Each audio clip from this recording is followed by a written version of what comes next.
Hi, my name is Phoebe from Zambia. I am WMI graduate scholar from 2017. I studied a Bachelor of Laws at the Zambia Open University here in Lusaka, Zambia. I wanted to study law because I wanted to understand the legal systems and how it works, most especially how it works for the justice of women. I am currently working as an operations and development manager at an organization called Freely in Hope, Zambia, where we support survivors of sexual violence. I grew up in a society where girls were only encouraged to aspire to marriage as the highest form of inspiration and ambition. Being an educated woman in my country is sometimes seen as you're trying to be a man. Applying for the WMI scholarship was my last hope. I was applying at a point in my life where I did not have hope of advancing my education. At that point, I was working a minimum wage job which could only afford me the basic needs. The biggest lesson I have learned so far in my leadership journey is that there is power in believing in your dream.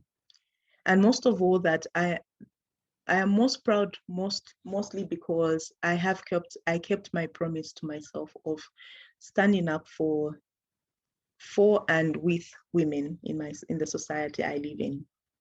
When I have a chance to speak to young women, I ensure to encourage them to have the biggest dreams and that they can be anything they've set their minds to be. There's a saying that goes that if you educate a girl child, you educate the world. This is very true for me. Receiving an education, and most especially the scholarship, meant that someone out there believed in the power of my dreams. I can share a story because I work with young women on a daily basis. I can share a story of believing in someone's dreams and also sharing your story of how you got to where you got can be inspirational to young women. In my organization, we run retreats for our beneficiaries who are young ladies who are survivors of sexual violence and come from the community that we serve. So in this retreats, we have storytelling platforms where we encourage the participants to tell stories, their personal stories. In one such instance, I was in a group of young ladies where I was telling my personal story. I got a chance to share about my survivor story.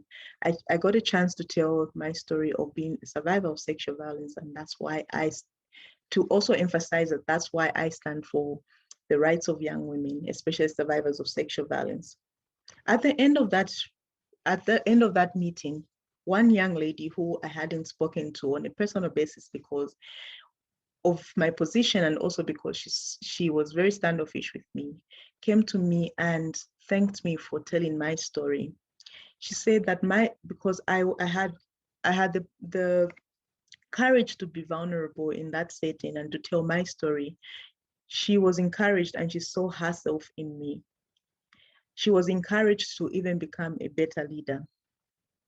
So educating a woman or educating a young girl ensures that, because in the instance that my experience ensures that people like me who only had a hope of the dream gets to live out that dream and also to stand up, in my case, to stand up for the justice of women, for women.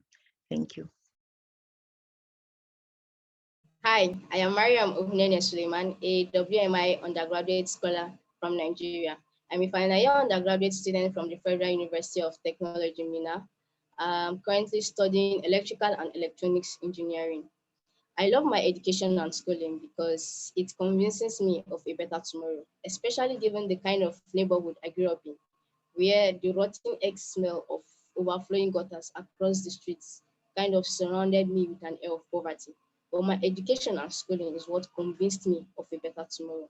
I am very passionate about impacting the lives of people around me. I love creating solutions to problems that affects people. It's why I chose my current field of study because it gives me the opportunity, it gives me the knowledge and skills to be able to engineer solutions to these problems. It will interest you to know that I am one of 7 females out of 140 females in my department. And being a female in what's being tagged a male's world hasn't been easy. Many a times I've been discriminated for seeking practical and technical knowledge and skills out of the school environment, because my school was one that is concentrated on theories and instead of theories and practical. And if I wanted to be the engineer that I want to be, I needed to be good at both theories and practicals. So for instance, there was during my internship period, I um, applied to this generator repair company, but I was rejected. Why? Because I was a female, and according to them, I will not be able to cope with the rigor of the work. I wasn't just capable because I was a female. And I've had such experiences with other companies or organizations like that. But I never relented in my search for practical and technical skills, because I wanted to be an engineer, not just by name, but by practice. So to you out there who is watching this video, if if you are thinking of giving up, don't. Never you see giving up as an option.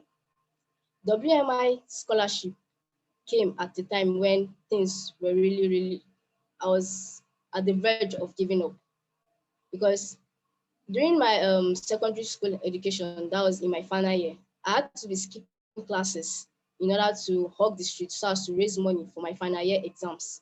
And it wasn't easy. It wasn't easy juggling working and also preparing for my final exams. But at the end, I came out with flying colors. After that, there wasn't enough money to also enroll to further my education. So I had to stay a year at home. Throughout this year, I was able to raise money, so I enrolled into the higher institution. In enrolling into the institution, I still had to look for a part-time job and then had to be selling them locally made soap in order to support my education. Then it was obvious that my grades were already failing because I was not having time for myself. I was not having time to study. I was not having time to do what I was supposed to do in order to earn a very good grade.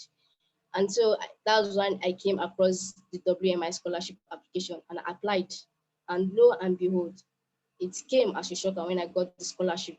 It's WMI scholarship is a blessing to I and my family, because after getting the scholarship, my grades began to improve. WMI scholarship, WMI is an organization that has built my confidence. It has motivated me to be the woman that I am today. Imagine if I had given up during my secondary school when we're facing difficulties, when I couldn't get the funding to um, register for my final year exams. I wouldn't be where I am today. So to you out there, never you see giving up as an option. And to our investors, I want to encourage and plead with you all. Please invest in a woman's education today, because you investing in her doesn't mean you are investing in her only. You are also investing in that woman's community. You are also investing in a whole generation of individuals. You are giving her the opportunity to be empowered. You are giving her the opportunity to be educated. You are giving her the opportunity to be independent. You are giving her the opportunity to be more than what to be able to realize her dreams, to be able to realize her goals. You are giving her the opportunity to be able to defend herself, to be able to defend her democratic space, to be able to defend herself against victimization, against abuse. You are giving her the opportunity to be able to drive beneficial action in the community. Thank you very much. Hello, my name is Grace Tiwari and I am from Nepal. I am a passionate advocate for sustainable agriculture and food security. However, my journey had initially began as I worked on my parents' farm. There, I was able to learn the techniques and instincts of a farmer, but also the problems and politics surrounding agriculture. And this experience led me to find purpose in studying agriculture science as my undergraduate course. So that I could help farmers, the majority population in my country, the consumers, and the environment in which the farmers work. In my village, people believe that a girl should get married at an early age and secure her life being fully dependent on her spouse. I was afraid that my life would end up being the same. Fortunately, I received the empowerment through education scholarship through WMI that helped me be a change in my society. Currently, I'm working as a livelihood program manager at a nonprofit organization which works to strengthen Himalayan communities through programs that foster sustainable agriculture and livelihood. Had it not been for this scholarship, my parents could have never afforded my education, and thus my identity would have been limited to being someone's wife. So, to other young girls who are aspiring to pursue their dream, I would like to say that being a girl from a remote part of the country does not necessarily mean that you have to put your dream aside. In fact, it's quite the opposite. However, as many of you may know, Nepal is experiencing a crisis of COVID-19 pandemic. Many people are dying or sick without access to medical care, even basics like oxygen. Me and my family have been in lockdown and haven't left our homes since a month. Many women and girls are facing a greater risk due to the rise in gender-based violence and heavy unpaid care duties and domestic work, which has prevented them from spending time and resources on education, training, and skill development. So, women and girls in my community need support now more than ever. And I'd like to thank each and every person who's made a life changing impact in the lives of people like me for supporting us in our journey to become a responsible and a better human being for this planet. And lastly, I'm forever grateful to Wells Mountain Initiative for supporting me in my education and giving me wings to my dream. Thank you.